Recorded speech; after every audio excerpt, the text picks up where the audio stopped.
सुप्रभात सभी सभी को। तो आज हम लोग हिंदी का जो व्याकरण है, हिंदी व्याकरण को शुरू करने जा रहे हैं। तो मैं आप लोगों को इस क्लास के अंतर्गत व्याकरण के एक एक बिंदुओं को बारीकी से शुरू से और एकदम जो कहा जाता है बेसिक से है वो शुरू करेंगे। और हम लोग एक एक बिंदु को, एक एक विषय को, एक एक टॉपिक को बहुत ही गहनता के साथ देखेंगे और समझने का कोशिश करेंगे। ये क्लास आपको हर तरह के एग्ज़ाम के लिए फ़ायदेमंद होगा, चाहे वो कम्पिटिटिव एग्ज़ाम हो या फिर आपका बोर्ड एग्ज़ाम हो या फिर किसी और तरह का एग्ज़ाम हो। और सभी एग्ज़ामों के लिए हिंदी व्याकरण का जो ये क्लास है ये आपको बहुत ही मदद पहुंचाने वाला है। तो आप लोग इसे देखिएगा, लाइक सब्सक्राइब कीजिएगा और ज़्यादा से ज़्यादा शेयर कीजिएगा। तो सबसे पहले हम लोग ये जानने की कोशिश करेंगे कि व्याकरण है क्या। तो जब व्याकरण को देखते हैं तो व्याकरण जैसे यहाँ लिखा हुआ है उसको हम लोग अगर पढ़ते हैं तो हिंदी भाषा को शुद्ध रूप में बोलने, पढ़ने और लिखने के लिए जो शास्त्र हमें नियम बताते हैं उसे ही हिंदी व्याकरण कहते हैं। यानी कि वैसे किताब, वैसे शास्त्र, नियमों का वैसा समूह, नियमों का वैसा पुस्तक जो हमें हिंदी भाषा को शुद्ध शुद्ध लिखने के लिए, शुद्ध शुद्ध बोलने के लिए, शुद्ध शुद्ध पढ़ने के लिए, शुद्ध शुद्ध समझने के लिए मदद करता है, वह क्या कहलाता है? व्याकरण कहलाता है। तो ये होगी व्याकरण की बात। व्याकरण जो है, जब हम हिंदी को पढ़ते हैं, हिंदी भाषा को पढ़ते हैं तो दो हिस्से में पढ़ते हैं। जैसे कि एक हो गया, ऊपर में हमने मेंशन किया, एक व्याकरण हिस्सा, एक साहित्य का हिस्सा। तो साहित्य का हिस्सा जो कि हमें किताबों का में जो कहानी पढ़ते हैं, कविता पढ़ते हैं और भी बाकी चीज़ जो पढ़ते हैं, गद्य पद पढ़ते हैं, उसको साहित्य कहा गया है। और जो व्याकरण है वो हमें भाषा को शुद्ध शुद्ध लिखना, पढ़ना, समझना वो सब सिखाता है। उसे किस तरह से हम एक वैज्ञानिक जो मानक रूप है, वैज्ञानिक रूप से जो मानक रूप दिया गया उसमें हम कैसे उसको उस तरह से लिख सकें, उस तरह से व्यक्त कर सकें, वो हमें कौन सिखाता है? तो व्याकरण सिखाता है। तो व्याकरण को हमने देख लिया कि वैसा ग्रंथ, वैसा शास्त्र, वैसा पुस्तक, वैसा नियमों का किताब जो कि हमें भाषा को शुद्ध शुद्ध लिखना, बोलना, पढ़ना सिखाता है, उसे व्याकरण कहते हैं। अब बात आती है कि व्याकरण के अंग कितने हैं। तो हिंदी व्याकरण के 3 अंग हैं। हिंदी व्याकरण के मुख्यतः 3 अंग हैं। वो कौन कौन है? तो वर्ण विचार, दूसरा है शब्द विचार और तीसरा है वाक्य विचार। तो वर्ण विचार, शब्द विचार, वाक्य विचार, मुख्य रूप से जो व्याकरण है यही तीनों के अंतर्गत ही चलता है। यही तीनों के जो हिस्से हैं वही व्याकरण के हिस्से हैं। बाकी जो कुछ हैं वो व्याकरण के हिस्से नहीं है। कभी कभी भले ही हम लोग व्याकरण की किताबों में के नाम से व्याकरण की किताबों में देखते हैं, लेकिन वो व्याकरण के हिस्से नहीं है। वो हिंदी के दूसरे खंडों के दूसरे भागों के हिस्से हैं। व्याकरण के मुख्य हिस्से वर्ण विचार, शब्द विचार और वाक्य विचार हैं। जब हम वर्ण विचार की बात करते हैं तो वर्ण विचार का क्या है? तो वर्ण के सब लोग जानते होंगे, अगर नहीं जानते हैं तो ये जान लीजिए कि वर्ण जो है भाषा की सबसे छोटी इकाई है।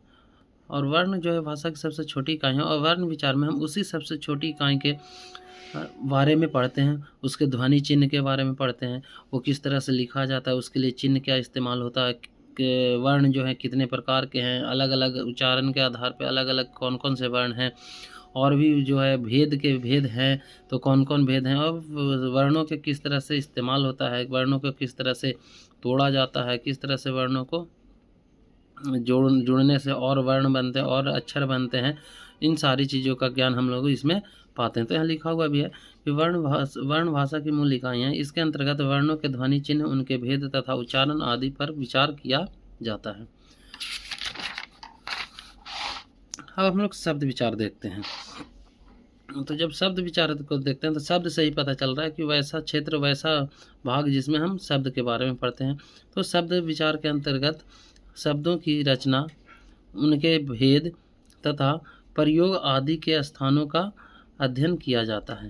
मतलब कि शब्द विचार के अंतर्गत हम शब्दों के भेद, उनकी रचना, उनकी बनावट कैसी है, उनका प्रयोग किस जगह पे किस तरह से होता है, किन स्थानों पर किस शब्द का इस्तेमाल होता है, कैसे होता है, किस काल का शब्द किस काल में इस्तेमाल होगा, कौन सा शब्द किस वाक्य में इस्तेमाल होगा, ये सारी चीज़ों का वाक्य का जो शब्दों का जो प्रयोग है पूरी तरह से, कि किस तरह से किस स्थान पे कौन सा शब्द इस्तेमाल होगा उसके बारे में, और उसके भेदों के बारे में कि कौन सा शब्द है जो किसका भेद है, किसके अंतर्गत आता है, इसकी रचना कैसी, इसकी बनावट कैसी है, इसकी उत्पत्ति कहाँ से हुई है, इन सारी चीज़ों का हम लोग शब्द विचार में अध्ययन करते हैं। फिर शब्द विचार के बाद आता है वाक्य विचार। वाक्य विचार नाम से पता चल रहा है, वाक्य मतलब शब्दों का समूह। तो जहाँ वाक्य विचार जो है, तो वाक्य विचार में हम लोग वाक्यों के अंग के बारे में, उनके भेदों के बारे में जानते हैं और वाक्यों के प्रयोग के बारे में भी हम लोग इसमें अध्ययन करते हैं। तो वाक्य विचार के अंतर्गत वाक्य के अंग तथा उसके भेद आदि के नियमों का अध्ययन हम करते हैं। यही हो गया वाक्य विचार। तो धन्यवाद।